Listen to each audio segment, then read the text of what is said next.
Дупето, освен обем, трябва да има и красива форма. Едно от упражненията, които помагат за това, е избутване на платформа с крак.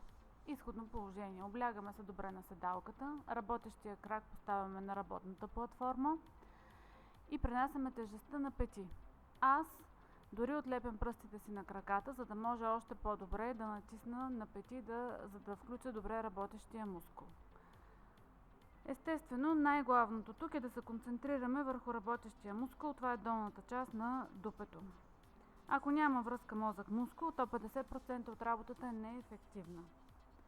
Като при всички упражнения издишваме на усилието. Много е важно да дишаме правилно при упражненията.